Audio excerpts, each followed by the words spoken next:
Welcome once again to the D&D Report, the vlog where I talk about random D&D stuff. First off, I wanted to mention an excellent CBC article featuring black magic craft. Now, this is a very well-written and a very positive article, and a secondary reason I wanted to talk about it was because it's just so refreshing to see so many positive D&D things in the news lately.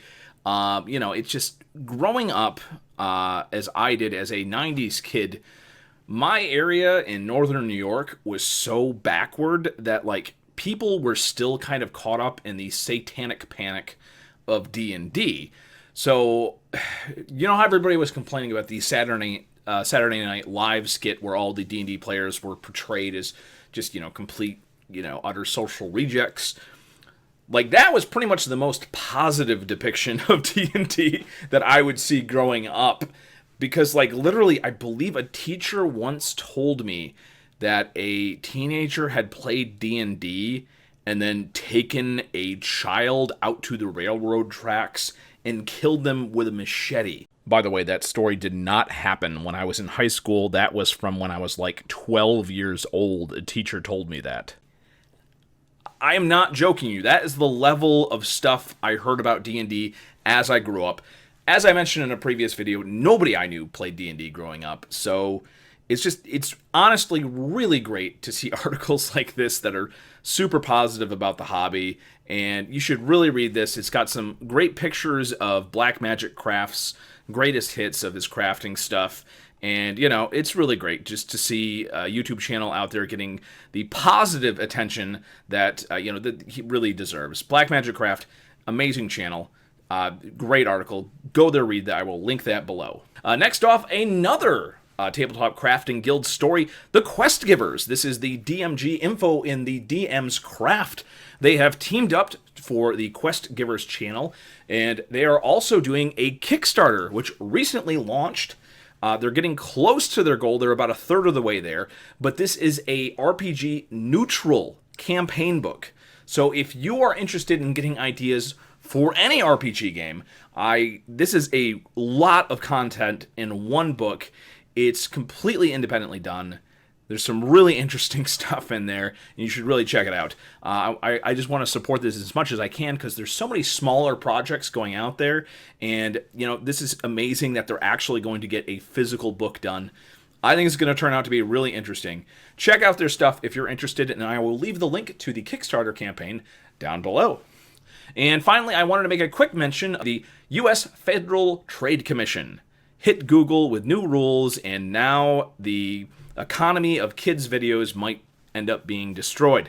Now, originally I wanted to talk about this a little bit more, but honestly, I talked to some bigger creators on YouTube that are D&D creators, and none of them really think this is going to hit the D&D crowd all that hard. So, honestly, I think this will actually improve the platform greatly. I think the kids' video thing was kind of a false economy, so I hope this doesn't affect any D&D creators. From what I heard, I don't think it will.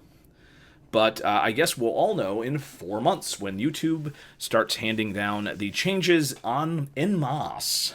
And finally, there's some unsubstantiated rumors about Gamestop. Apparently, Gamestop's going to be drastically changing its store model. About half the stores are going to be closed, and the ones that are left, half of those, about 1,000 stores, are going to be turned into game spaces. I don't know if this is true at all. If it is going to be true and GameStop is going to be trying to turn its stores into game spaces for board games like Dungeons & Dragons, they're going to have a very, very difficult time of it.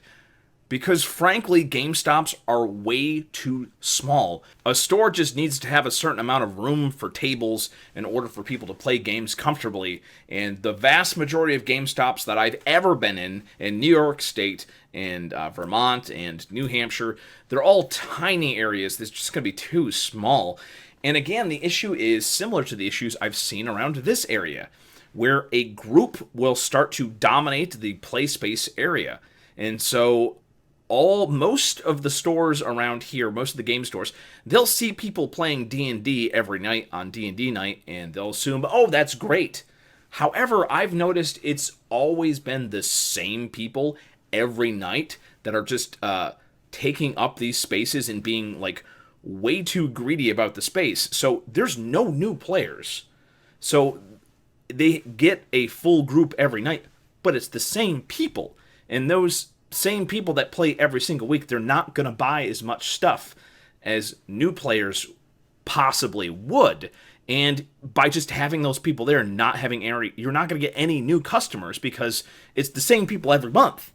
And it's ridiculous. The one place that I've noted in town that's been doing it correctly has actually been the Board Game Bar. And they've actually done a lot, including giving discounts to dungeon masters that actually have their table open to new players. So that particular establishment has been making a lot of money and has been doing really well because, again, I think they have a general understanding that you have to have your game space area available to new players so you can get new people in the door. If you're serving the same freaking, group of 20 people every single week, it's just you're getting no new customers in, which should be the whole point and would actually be much better for the hobby in general. But that's just something I've noticed myself. So that does it for the random topics of the day. If anybody knows anything that I should be talking about for this series, please let me know in the comments below. Reaching out across